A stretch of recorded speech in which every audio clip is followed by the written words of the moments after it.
সপ্তম থেকে দশম শ্রেণী আপডেট উপবৃত্তির হয়েছে কি না আপনারা যেভাবে দেখবেন সেই প্রসেসটি আমি দেখাবো। তো যে কোনো একটা ব্রাউজার সিলেক্ট করে নেবেন, নেওয়ার পর আপনারা উপবৃত্তির ওয়েবসাইটে প্রবেশ করেন। প্রবেশ করার জন্য আপনাকে ইউজার আইডি এবং পাসওয়ার্ড দিয়ে লগ ইন করতে হবে। লগ ইন করার পর যে কাজটি আপনাকে করতে হবে, আপনি যেহেতু দেখবেন এখানে শো করে,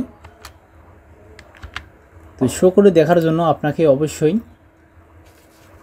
যে কৌশলটি অবলম্বন করতে হবে সেই কৌশলটি আপনি দেখতে পারবেন। তো উপবৃত্তি প্রাপ্ত শিক্ষার্থী এইখানে আপনি ক্লিক করে দেবেন। দেওয়ার পর আপনারা শিক্ষার্থীর প্রোফাইল এই অপশানে আপনাকে ক্লিক করে দিতে হবে। তো ক্লিক করে দেওয়ার পর শিক্ষার্থীর অবস্থা আপনারা এখানে অনেক কিছু ক্যাটাগরি দেখতে পারবেন, সক্রিয়, নিষ্ক্রিয়, অন্তর্বর্তী, তারপর আপনারা দেখতে পাবেন আপডেট প্রত্যাখ্যান।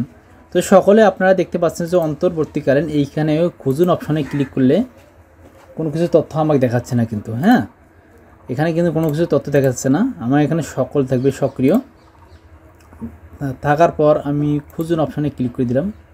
তো খুঁজুন অপশানে ক্লিক করে দেওয়ার পর দেখেন আমি এই শো অ্যাকাউন্টে ক্লিক করে দিলাম। শো অ্যাকাউন্টে ক্লিক করে দেওয়ার পর যে কাজটি আমি এখানে দেখব যে পেমেন্টের তথ্যটা, পেমেন্টের ধরন মোবাইল ব্যাংকিং সেবা প্রদানকারী বিকাশ, আর শো পেমেন্ট হিস্টোরি আমরা দেখতে পারবো এখানে। তো দেখেন পেমেন্ট প্রসেস বিকাশ, হ্যাঁ। তো এখানে এই তথ্যটি কিন্তু আপডেট আমার হয় নাই, এই তথ্যটি আমার আপডেট হয় নাই। তো যে তথ্যটি আমার আপডেট হয়েছে সেই তথ্যটি আপনাদের দেখাবো আমি।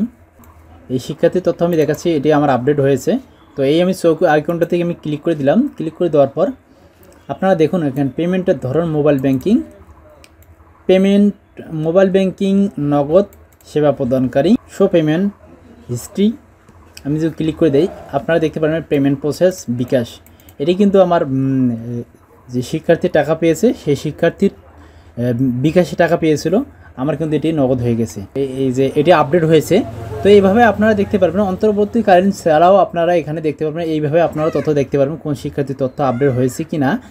অথবা আরও একটি সহজ পদ্ধতি আছে, আপনার যদি অনেক শিক্ষার্থী হয়ে থাকে সেই ক্ষেত্রে অবশ্যই আপনি এখানে অভিভাবকের এনআইডি দিয়ে আপনি খুঁজুন অপশানে আপনি ক্লিক করে দেবেন। এই মনে করেন আমি অন্য একজন দেখছি, আমি লিখে দেখাচ্ছি না, এই যে আমি অভিভাবকের এনআইডি দিলাম এখানে। দেওয়ার পর আপনি খুঁজুন অপশানে ক্লিক করবেন। খুঁজুন অপশানে ক্লিক করে দেওয়ার পর এই শো ওইখানটাতে আপনি ক্লিক করে দেবেন। দেখেন এখানে এই শিক্ষার্থীর তথ্য কিন্তু আমার আপডেট হয়েছে। মোবাইল ব্যাংকিং বা হচ্ছে সেবা প্রদানকারী হচ্ছে নগদ, এই যে শো পেমেন্ট হিস্ট্রি এই অপশানে আমি ক্লিক করে দিলাম। ক্লিক করে দেওয়ার পর আপনারা দেখতে পাচ্ছেন পেমেন্ট প্রসেস নগদ, হ্যাঁ এই নগদে আমার কিন্তু এই তথ্যটি হয়ে গেছে। তো ধন্যবাদ, এভাবে আপনারা তথ্য দেখতে পারবেন, কোনো সমস্যা নেই।